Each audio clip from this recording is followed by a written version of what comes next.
축복의 아침입니다. 우리 아침 예배로 하나님 앞에 함께 나가겠습니다. 오늘은 사도행전 7장 54절에서 8장 1절까지의 말씀을 우리 함께 읽으시고 하나님 말씀을 나누겠습니다.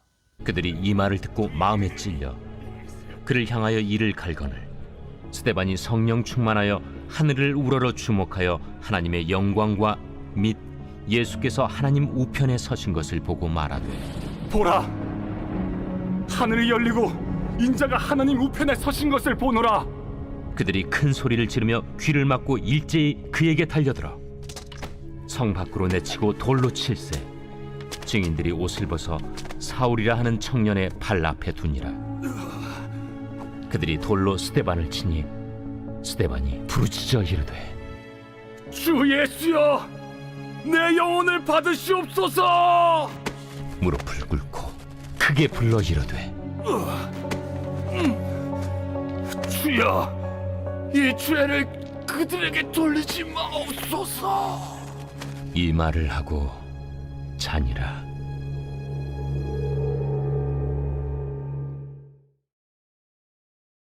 제 8장. 사울은 그가 죽임당함을 마땅히 여기더라. 그날에 예루살렘에 있는 교회에 큰 박해가 있어 사도 외에는 다 유대와 사마리아 모든 땅으로 흩어지니라. 사람에게는 고정관념이 있죠. 이 고정관념이 때로 도움이 되기도 하지만 때로는 이로 인해서 오는 여러 많은 아픔과 눈물과 기회의 잃어버림들이 있다라는 것입니다. 오늘 우리가 살피는 이 스데반 여러 번에 살폈고 오늘 이제 마지막 장면이 되는데, 이 스데반은 고정관념에 사로잡힌 사람이 아니었습니다. 하나님이 주시는 파도를 언제나 감사함으로 가뿐히 올라타고, 때로 물속에 있어도 하나님이 주시는 힘으로 능히 이겨나오던 스데반. 그런데 너무 안타깝게도 이 초대교회의 가장 영성이 뛰어나고 믿음이 신실한 성령 충만한 이 스데반 집사님이 오늘 죽음을 맞이합니다. 순교라는 이름으로 스데반이 역사에서 사라지게 돼요. 여러분들 너무나 가슴 아픈 일이지만 이 스데반 집사님의 이 활약이 사라지고 그가 교회에서 자취를 감춘 다음에 하나님은 어떻게 이루어 가시는가? 우리의 고정관념이 딱 여기까지 갇혀 있을 텐데 이제 하나님의 일하심에 대해서 좀 열고 함께 나가는 시간이 되면 너무나 좋겠습니다. 스데반은 6장 15절에 보면 그의 얼굴이 천사와 같았다. 또 7장 55절에 이 성령으로 충만해 있었다라고 합니다. 정리하자면 스데반 집사님은 은혜가 충만하고 성령으로 충만한 거죠. 또 사람들에게 칭찬을 받았어요. 이 스데반 집사님의 어떤 삶을 통해서 우리가 참 많은 이 반면교사를 보죠. 특별히 스데반의 기도를 가만히 들여다보면 오늘 기도하는 장면이 나오잖아요.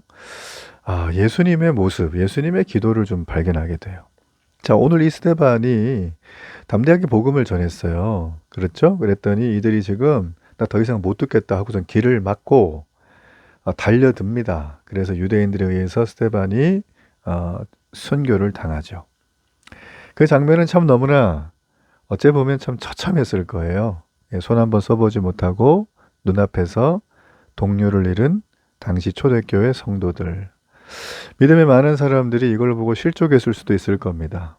우리가 8장에 넘어가서 보면 스데반의 시신을 정리하면서 크게 울더라 이런 모습이 있어요.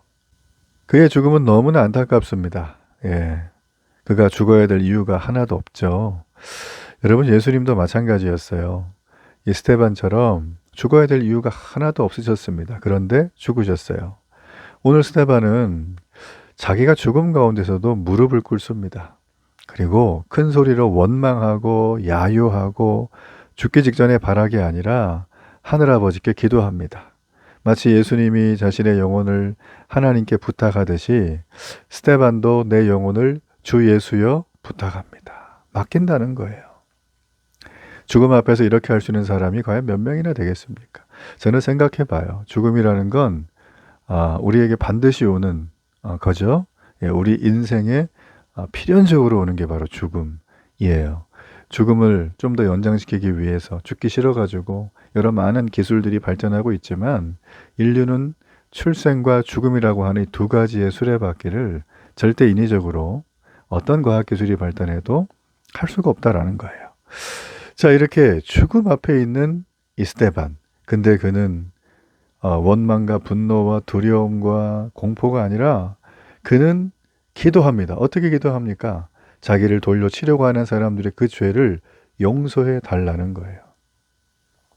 스데반은 죄 없이 죽임을 좀 당하잖아요.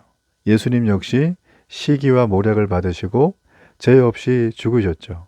그러니까 스데반의 기도는 예수님의 모습을 닮은 기도입니다. 참 이게 중요해요. 기도를 많이 하는 거에 대해서 여러 많은 분들이 책도 나오고 얘기도 많이 하지만 또 기도를 성경대로 하라 말을 많이 하지만 저는 예수님처럼 기도해야 된다고 생각해요. 예수님이 하셨던 기도의 내용은 들을 때마다 너무 아름답습니다. 그리고 마음을 편안하게 합니다. 그리고 세상을 건지는 구원의 기도가 선포되고 있습니다. 참 놀라운 기도가 아닐 수가 없어요. 여러분, 스데반의 이 마지막 기도, 우리의 기도가 되면 너무나 좋겠습니다. 우리가 죽을 때에도 예수님의 모습을 간직하고 예수님처럼 기도하며 우리가 잠을 자는 것. 원래 보면 죽었다 하지 않고 잠을 잔다 그러죠? 이게 히브리적인 표현인데요. 잔다는 얘기는 죽었다는 표현이에요. 죽음을 부정하게 본 건 아니지만 우리가 잔다는 건 다시 깬다는 의미잖아요. 우리는 육체의 죽음으로 끝나는 존재가 아니라는 뜻입니다. 우리는 하늘아버지가 계신 저 천국 하나님 나라에서 다시 만날 것이다. 잠시 후에 볼 것이다. 우리는 그것을 기대해야 한다라는 그런 의미가 바로 잔다라는 것이죠. 여러분, 스데반은 패배자입니까? 예, 죽었으니 그렇지 않아요? 스데반이 죽음을 통해서 놀라운 일이 지금 너무나 많이 등장하게 됩니다. 스데반의 죽음은 예수님의 죽음처럼 복음이 온 유대와 사마리아로 퍼지게 만드는 계기가 됩니다. 그리고 역설적으로 하나님은 죽음 앞에서 죽음에 앞장섰던 이 사울, 나중에 바울이 되죠. 이 사람을 복음 전파자로 준비를 시킨다는 거예요. 스데반은 하늘의 미랄이 돼서 죽음으로써 열매를 맺어서 제2, 제3의 예수 그리스도가 나오게 됐고 그들은 각 지역으로 흩어져서 그곳에서 또 다른 작은 예수를 잉태하게 되었어요. 여러분, 스데반의 죽음이 헛됩니까? 그렇지 않습니다. 아마 스데반은 주님 품 안에서 수많은 영혼이 구원을 얻고 세상을 변화시켜 나가는 걸 목격하고 있을 겁니다. 여러분, 성도의 궁극적인 소망이 뭘까요? 나를 통해서 사람들이 예수님을 알고 또한 그들이 세상에서 복음을 전하는 것을 보는 거예요. 스데반이 사라지는 공백이 생기는 정말 안타까운 이 시점에 하나님은 사울을 세우셔서 완벽하게 앞으로 채워가십니다.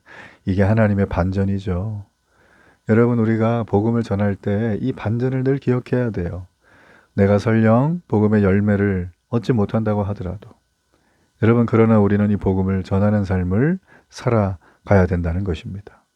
오늘 스데반의 퇴장, 사울의 등장을 보면서 하나님 나라와 복음의 전진은 사람이 아니라 전적으로 하나님 손에 있음을 우리는 다시 한번 깨닫게 됩니다. 오늘도 이 하나님의 일하심, 하나님의 반전, 하나님의 전진을 가슴에 품고 기쁨과 감사함으로 나아가는 이 하루가 되면 좋겠습니다. 결단의 기도를 드립니다. 살아계신 하나님, 언젠가 우리는 사라지지만 그러나 하나님은 여전히 사울을 통하여 일하실 것입니다. 그것을 믿습니다. 오늘도 능히 승리하는 하루가 되게 하소서. 예수님 이름으로 기도합니다. 아멘.